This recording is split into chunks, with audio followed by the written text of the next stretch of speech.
ದೇವಿ ಹಾಡು ಹೇಳೋದ್ರ ಮೂಲಕ ಪ್ರಾರಂಭ ಮಾಡ್ತಿದ್ದೇನೆ. ದೇವಿ ದೇವಿ ಜಗದಾಂಬ, ದುರ್ಗಾ ದೇವಿ ಜಗದಾಂಬ, ಶೃಂಗೇರಿಯಲ್ಲಿ ನೆಲೆಸಿರುವೆ, ಶಾರದಾಂಬೆ ಎನಿಸಿರುವೆ, ಹಾಸನದಲ್ಲಿ ನೆಲೆಸಿರುವೆ, ಹಾಸನಾಂಬೆ ಎನಿಸಿರುವೆ. ದೇವಿ ದೇವಿ ಜಗದಾಂಬ, ದುರ್ಗಾ ದೇವಿ ಜಗದಾಂಬ, ಕೊಲ್ಲೂರಿನಲ್ಲಿ ನೆಲೆಸಿರುವೆ, ಮೂಕಾಂಬಿಕೆ ನೀ ಎನಿಸಿರುವೆ, ಕಟೀಲಿನಲ್ಲಿ ನೆಲೆಸಿರುವೆ, ದುರ್ಗಾ ದೇವಿ ಎನಿಸಿರುವೆ. ದೇವಿ ದೇವಿ ಜಗದಾಂಬ, ದುರ್ಗಾ ದೇವಿ ಜಗದಾಂಬ, ಮಂಗಳೂರಿನಲ್ಲಿ ನೆಲೆಸಿರುವೆ, ಮಂಗಳಾದೇವಿ ಎನಿಸಿರುವೆ, ಮೈಸೂರಿನಲ್ಲಿ ನೆಲೆಸಿರುವೆ, ಚಾಮುಂಡೇಶ್ವರಿ ಎನಿಸಿರುವೆ. ದೇವಿ ದೇವಿ ಜಗದಾಂಬ, ದುರ್ಗಾ ದೇವಿ ಜಗದಾಂಬ, ಬೆಂಗಳೂರಿನಲ್ಲಿ ನೆಲೆಸಿರುವೆ, ಅಣ್ಣಮ್ಮ ದೇವಿ ಎನಿಸಿರುವೆ, ಕೊಲ್ಲಾಪುರದಲ್ಲಿ ನೆಲೆಸಿರುವೆ, ಮಹಾಲಕ್ಷ್ಮಿ ಎನಿಸಿರುವೆ. ದೇವಿ ದೇವಿ ಜಗದಾಂಬ, ದುರ್ಗಾ ದೇವಿ ಜಗದಾಂಬ, ಶಿರಸಿಯಲ್ಲಿ ನೆಲೆಸಿರುವೆ, ಮಾರಿಕಾಂಬೆ ಎನಿಸಿರುವೆ, ಬಾದಾಮಿಯಲ್ಲಿ ನೆಲೆಸಿರುವೆ, ಬನಶಂಕರಿ ನೀ ಎನಿಸಿರುವೆ, ಸಿಗಂದೂರಿನಲ್ಲಿ ನೆಲೆಸಿರುವೆ, ಚೌಡೇಶ್ವರಿ ನೀ ಎನಿಸಿರುವೆ. ದೇವಿ ದೇವಿ ಜಗದಾಂಬ, ದುರ್ಗಾ ದೇವಿ ಜಗದಾಂಬ, ಸೌದತ್ತಿಯಲ್ಲಿ ನೆಲೆಸಿರುವೆ, ಯಲ್ಲಮ್ಮ ದೇವಿ ಎನಿಸಿರುವೆ, ಮಧುರೆಯಲ್ಲಿ ನೆಲೆಸಿರುವೆ, ಮೀನಾಕ್ಷಿ ದೇವಿ ಎನಿಸಿರುವೆ. ದೇವಿ ದೇವಿ ಜಗದಾಂಬ, ದುರ್ಗಾ ದೇವಿ ಜಗದಾಂಬ, ಕಂಚಿಯಲ್ಲಿ ನೆಲೆಸಿರುವೆ, ಕಾಮಾಕ್ಷಿ ದೇವಿ ಎನಿಸಿರುವೆ, ಕಾಶಿಯಲ್ಲಿ ನೆಲೆಸಿರುವೆ, ವಿಶಾಲಾಕ್ಷಿ ಎನಿಸಿರುವೆ. ದೇವಿ ದೇವಿ ಜಗದಾಂಬ, ದುರ್ಗಾ ದೇವಿ ಜಗದಾಂಬ. ನಮಸ್ತೆ.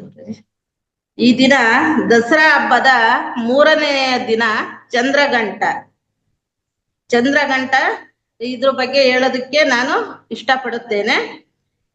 ನವದುರ್ಗೆಯರ 3ನೇ ಅವತಾರ ಚಂದ್ರಘಂಟ.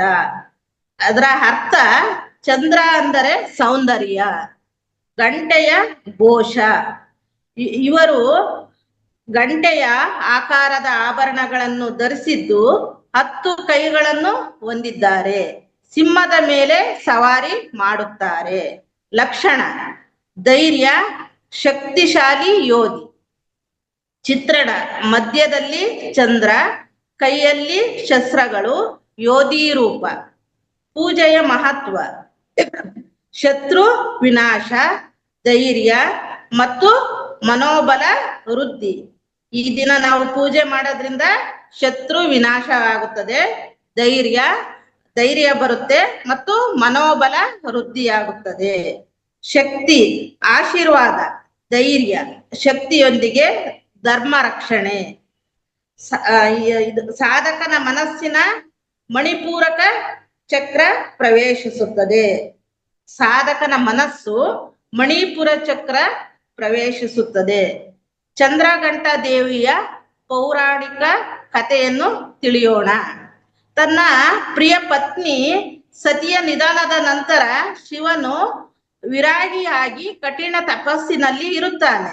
ಇತ್ತ ನಾರದ ಮಹರ್ಷಿ ಭೂಲೋಕದಲ್ಲಿ ಪುನಃ ಜನ್ಮ ತಾಳಿದ ಸತಿ ಈ ಜನ್ಮದ ಪಾರ್ವತಿಗೆ ಶಿವನನ್ನು ಪಡೆಯಲು ಕಠಿಣ ತಪಸ್ಸನ್ನು ಮಾಡಲೇಬೇಕು ಎಂದು ಸಲಹೆ ಕೊಡುತ್ತಾನೆ. ಮಹರ್ಷಿ ನಾರದರ ಸಲಹೆ ಅನುಸಾರ ದೇವಿ ಪಾರ್ವತಿಯು 1000 ವರ್ಷಗಳ ಕಾಲ ಅತ್ಯಂತ ಕಠಿಣವನ್ನು ಕೈಗೊಂಡು ಶಿವನನ್ನು ಪತಿಯಾಗಿ ಪಡೆಯಲು ತನ್ನ ತಪಸ್ಸಿನ ಉದ್ದೇಶದಲ್ಲಿ ಸಫಲಳಾಗುತ್ತಾಳೆ. ಅದರಂತೆಯೇ ಶಿವ ಪಾರ್ವತಿಯರ ವಿವಾಹ ತಂದೆ ತಾಯಿ ಗುರು ಹಿರಿಯರ ಸಮ್ಮುಖದಲ್ಲಿ ನಿಶ್ಚಯವಾಗುತ್ತದೆ. ವಧುವಾದ ಪಾರ್ವತಿಯು ಅತ್ಯಂತ ಸುಂದರವಾಗಿ ವಿವಾಹಕ್ಕೆ ಅಲಂಕೃತಗೊಂಡಿರುತ್ತಾಳೆ. ಹಾಗೆಯೇ ವಿವಾಹಕ್ಕೆ ಬಂದ ಎಲ್ಲಾ ದೇವತೆಗಳು ಸುಂದರವಾಗಿ ಅಲಂಕೃತಗೊಂಡಿದ್ದರು. ಪಾರ್ವತಿಯ ತಾಯಿಯು ತನ್ನ ಅಳಿಯನಾದ ಶಿವನನ್ನು ಸ್ವಾಗತಿಸಲು ಅರಮನೆಯ ಬಾಗಿಲಲ್ಲಿಯೇ ಕಾಯುತ್ತಾ ಇರುತ್ತಾಳೆ. ಆದರೆ ಶಿವ ಅರಮನೆಯ ಹತ್ತಿರ ಬರುತ್ತಿದ್ದಂತೆ ಶಿವ ಮತ್ತು ಶಿವನ ಸಂಗಡ ವಿವಾಹಕ್ಕೆ ಬಂದ ಭೂತ ರಾಕ್ಷಸರ ಗಣಗಳನ್ನು ನೋಡಿ ಭಯಪಡುತ್ತಾಳೆ. ಇದಲ್ಲದೆ ಶಿವನ ಕೆದರಿದ ಕೂದಲು ಮತ್ತು ಶಿವನು ಕೊರಳಿಗೆ ಸುತ್ತಿಕೊಂಡಿದ್ದ ನಾಗರಹಾವು, ಶಿವನ ತನ್ನ ದೇಹಕ್ಕೆ ಪೂರ್ಣವಾಗಿ ಬಳಿದುಕೊಂಡಿದ್ದ ಬೂದಿಯನ್ನು ನೋಡಿ ಪಾರ್ವತಿಯ ತಾಯಿಯು ಹೆಚ್ಚು ಭಯ ಪಡುತ್ತಾಳೆ. ಆದರೆ ಶಿವ ತ್ರಿಲೋಕದ ದೇವ. ಶಿವ ಸುಂದರವಾದ ಬೆಟ್ಟ ಕಾಡುಗಳಲ್ಲೂ ಇರುತ್ತಾನೆ ಹಾಗೂ ಸ್ಮಶಾನದಲ್ಲೂ ಇರುತ್ತಾನೆ. ಶಿವ ತನ್ನ ಭಕ್ತ ಸ್ಮಶಾನದಿಂದ ಕರೆದರೂ ಶಿವ ಅಲ್ಲಿಗೆ ಬರುತ್ತಾನೆ. ಹಾಗೆಯೇ ಶಿವ ಅಲ್ಲದೆ ಓಡೋಡಿ ಹೋಗುತ್ತಾನೆ. ಆದರೆ ಇದು ಯಾವುದೇ ಅರಿವಿಲ್ಲದ ಪಾರ್ವತಿಯ ತಾಯಿಯು ಹೆಚ್ಚು ಭಯ ಪಡುತ್ತಾಳೆ. ವಿವಾಹಕ್ಕೆ ಬಂದ ಎಲ್ಲರೂ ಭಯ ಪಡುತ್ತಾರೆ. ಆದರೆ ದೇವಿ ಪಾರ್ವತಿಯು ಶಿವನನ್ನು ಗುರುತಿಸುತ್ತಾಳೆ. ದೇವಿ ಪಾರ್ವತಿಯು ಶಿವನ ಎಲ್ಲಾ ರೂಪಗಳಿಗಿಂತಲೂ ಮೈಗೆ ಬೂದಿ ಬಳಿದುಕೊಂಡಿರುವ ಶಿವನನ್ನು ಹೆಚ್ಚಾಗಿ ಇಷ್ಟಪಡುತ್ತಾಳೆ. ಅಲ್ಲಿ ನೆರೆದಿದ್ದ ಎಲ್ಲರನ್ನೂ ಬರುವ ವಾತಾವರಣದಿಂದ ಸಹಜ ವಾತಾವರಣಕ್ಕೆ ಬರುವಂತೆ ಮಾಡಲು ದೇವಿಯು ಶಿವನಿಗೆ ವಿವಾಹ ವರನ ಭೂಷಣಕ್ಕೆ ತಯಾರಾಗುವಂತೆ ಹೇಳುತ್ತಾಳೆ. ಪಾರ್ವತಿಗೆ 10 ಕೈಗಳನ್ನು ಹೊಂದಿದ್ದು 3 ನೇತ್ರಗಳನ್ನು ಹೊಂದಿರುವ ಕೈಗಳನ್ನು ಖಡ್ಗ, ತ್ರಿಶೂಲ, ಬಿಲ್ಲು, ಬಾಣ ಹೀಗೆ ಹಲವು ಬಗೆಯ ಆಯುಧಗಳನ್ನು ಹಿಡಿದುಕೊಂಡಿರುವ ದೇವಿಯಾಗಿ ಪರಿವರ್ತನೆಯಾಗುತ್ತಾಳೆ. ಇದನ್ನು ನೋಡಿದ ಶಿವ ಪಾರ್ವತಿಯ ಮೇಲೆ ಪ್ರಭಾವಿತನಾಗಿ ಅವನು ಸಹ ಸುಂದರವಾದ ರೂಪ ಧರಿಸುತ್ತಾನೆ. ಅಂತಹ ಶಿವ ಪಾರ್ವತಿಯರ ವಿವಾಹ ಬಹಳ ವಿಜೃಂಭಣೆಯಿಂದ ಬಹಳ ವೈಭವಯುತವಾಗಿ ಜರುಗುತ್ತದೆ.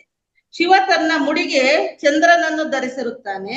ಅದರಂತೆ ಪಾರ್ವತಿಯೂ ಸಹ ತನ್ನ ಮುಡಿಗೆ ಗಂಟೆಯ ಆಕಾರದ ಚಂದ್ರನನ್ನು ಧರಿಸಿದ್ದಾಳೆ.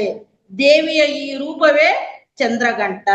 ಇವಳ ಈ ಚಂದ್ರಘಂಟ ಸ್ವಲ್ಪ ಭಯಪಡುವ ರೀತಿಯಲ್ಲಿ ಇರುವುದಾದರೂ ಈ ಮಾತೆ ತನ್ನ ಭಕ್ತರ ನೆರವಿಗೆ ಕ್ಷಣ ಮಾತ್ರದಲ್ಲಿ ಆಗಮಿಸಿ ಅವರ ಕಷ್ಟಗಳನ್ನು ನಿವಾರಣೆ ಮಾಡುವಳು. ಚಂದ್ರಘಂಟನ ಗಂಟೆಯ ನಾದವನ್ನು ಭಕ್ತರ ಮಾರ್ಗದಲ್ಲಿ ಬರುವ ಹಲವಾರು ದುಷ್ಟಶಕ್ತಿಗಳನ್ನು ನಿವಾರಣೆ ಮಾಡಿ ಸಂತೋಷ ಹಾಗೂ ಶಾಂತಿಯ ಜೀವನ ನೀಡುವುದು ಇದು ಚಂದ್ರಘಂಟಾ ದೇವಿಯ ಆರಾಧನೆಯ ಮಹತ್ವ. ಅಂದ್ರೆ ಈ ದಿನ ದುಷ್ಟ ಶಕ್ತಿಗಳನ್ನು ನಿವಾರಣೆ ಮಾಡಿ ಸಂತೋಷ ಮತ್ತು ಶಾಂತಿಯ ಜೀವನ ನೀಡುವಂತೆ ಮಾಡುವುದು ಚಂದ್ರಘಂಟಾ ದೇವಿಯ ಆರಾಧನೆ. ಇದರ ಮಹತ್ವ. ಇಷ್ಟು ಹೇಳಲು ಅವಕಾಶ ಮಾಡಿದ್ದಕ್ಕೆ ಧನ್ಯವಾದಗಳು.